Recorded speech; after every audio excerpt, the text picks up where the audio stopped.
Hi everyone, Pastor Keith here with another segment of Lite Bites as we are taking a psalm a week and addressing the various things that we're experiencing in this pandemic. One of the things that we're experiencing now 2+ months in is exhaustion. I've talked to a bunch of people who say they're just exhausted, and I echo that. Mental exhaustion, physical exhaustion. The question is why? Why are we so exhausted? Have you ever had this experience where you're coming up to a week-long vacation, maybe in the summer, and prior to that vacation, you're working hard, you're putting in lots of hours, and you just can't wait to get to that week of vacation because you just want to rest. So you go on vacation for a week, you come back, and you go back to work, and after the first or second day of work, you find yourself exhausted, back in the same place you were, and you say, I don't get it. I had a week of rest, and now I'm exhausted again. Why? Well, clearly your exhaustion in that situation is tied to something much deeper than just physical exhaustion. Most of our exhaustion is not of the physical type. Most of our exhaustion comes from a deeper exhaustion, a soul exhaustion. Now, why? Why are we exhausted at a soul level? Psalm 92 is a great psalm that talks about exhaustion, it talks about rest. And we see the psalmist really define where exhaustion comes from in verses 6-7. He says, the stupid man cannot know, the fool cannot understand this, that though the wicked sprout like grass and all evildoers flourish, they are doomed to destruction forever. He's describing there a flourishing, that there's people in the world, that the world in general offers this flourishing. But ultimately, it's exhausting.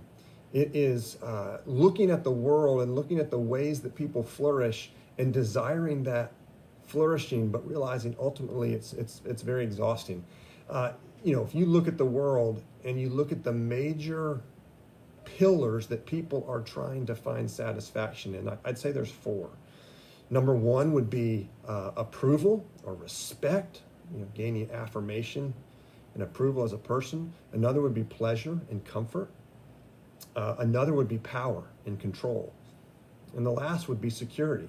Those are 4 major areas where we look to find satisfaction. And ultimately, when we look to those things to be the ultimate supplier of our happiness, they become idols or false gods. And every one of those has taken a hit in the pandemic. Think about it. Think about approval or respect. If you are working towards success and you're chasing after success because you want to be approved of or affirmed or gain respect, right? Success has taken a hit in this pandemic, vocationally for sure. Or think about pleasure and comfort. Pleasure and comfort, all our hobbies, the things we do to enjoy pleasure, and that's been hit in this pandemic, right? Or power and control. Control is lost. Our lives have been flipped upside down by something completely out of our control, and our rhythms are gone. And then think about security. This has, because of the crash of the financial markets and the crash of jobs, has really left people feeling very insecure. When we chase after those things, it's like being on a treadmill with a reward hanging out in front, a carrot dangling. We run on the treadmill and we run faster and faster trying to get this reward, and it's exhausting. The pandemic, if we look at those 4 major categories, the pandemic has started to, if you think you're on the treadmill and one of those is hanging out there, the pandemic has started to move it away. And when it's moving away and we want it so badly, what do? We run faster. And when we run faster, what happens? We get more exhausted, right? So that's where exhaustion comes from. It's idol worship. Idol worship is exhausting. And the pandemic has exposed that. So how can you find rest? Well, the psalmist in verse 4 says this, for you, O Lord, have made me glad by your work. At the works of your hands, I sing for joy. So the psalmist says, I find joy, I find gladness in not my work, not my chasing, not my running on the treadmill, but in your work, God. Well, what's the work of God he's talking about? This psalm, the title, says it's a song for the Sabbath. This was a song that Israel would sing on their Sabbath day or the day of rest. So it ties God's work to the Sabbath, which takes us back to, if we look at the 10 Commandments in Exodus 20 and Deuteronomy 5, that had the 10 commandments, it takes us to the fourth commandment where we're called to remember the Sabbath. Each of those instances, those ties God's Sabbath rest and therefore our rest to two different things. In Exodus 20, it says, remember the Sabbath, for the Lord your God worked 6 days and rested the seventh. So we see there that Sabbath rest, or our rest, is tied to creation, specifically how we're designed. We're designed to work 6, rest 1. Overwork or underwork violates our design, violates how we were created, and leaves us exhausted. I've talked to so many in this pandemic that have said they are actually working longer hours, even though they're working from home. Part of that's because there's no boundaries, and work is just ongoing, right? But there's a violation of our wiring and our design, right, to have work and rest. But then second, in Deuteronomy 5, the fourth commandment, says to remember the Sabbath, for the Lord your God rescued you out of slavery in Egypt by his mighty arm. And we see here that rest is tied to deliverance from slavery or freedom from slavery. That Sabbath rest is a declaration or a reenactment of our freedom from slavery to these idols that offer us satisfaction but never deliver it and cause us to run harder and harder on the treadmill towards exhaustion. Jesus delivers us from that.